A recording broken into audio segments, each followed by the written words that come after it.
In the 5th season of shooting Star Trek Deep Space Nine, Ira Behr, the executive producer, showrunner, really one of the hearts of the show, along with Michael Piller, Ira told us that this show would be more popular in 20 years than it was now, than it was at that point, because of streaming. He could see that technology was coming together in a way that was going to be possible to watch the show in order and in a way that everyone could appreciate it as a whole, rather than trying to catch it on, some affiliate at 2 o'clock in the morning. So it's really wonderful for us to see the show's revival in this way.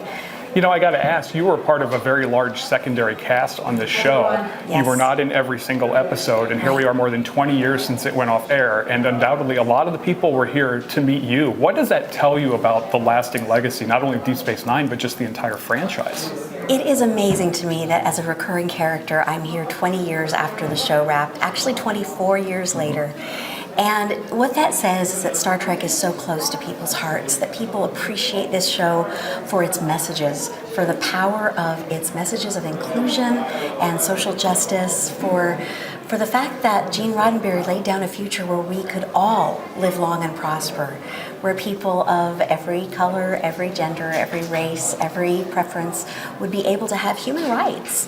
And that's such an important issue in the world today, and it's good to see Star Trek people understanding that and holding true to that, because there's a lot of fight for human rights right now, and I think this show holds to them.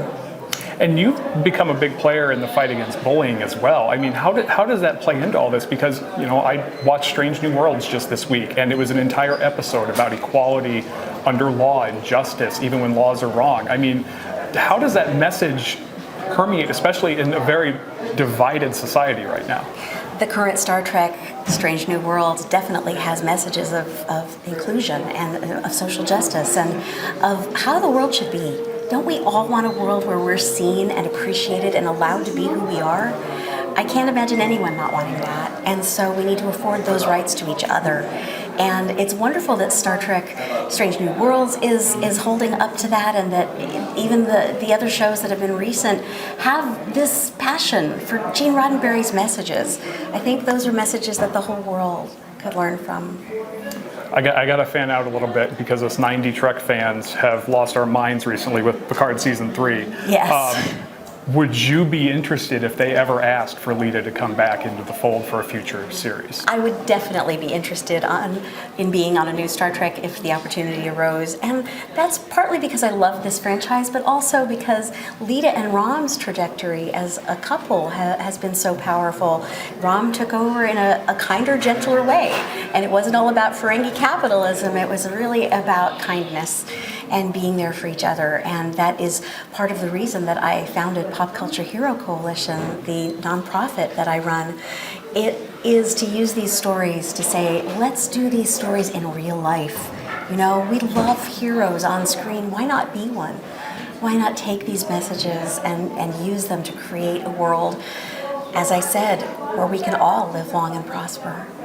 You're no stranger to conventions and Comic-Cons. This is, by comparison, a much smaller event in a town that's kind of adopted a Star Trek history. Yeah. What is it like to be at an event that's arguably a lot more personal than the average convention? This convention is so sweet. I've loved every minute of it. I've loved meeting the people. I love small town America.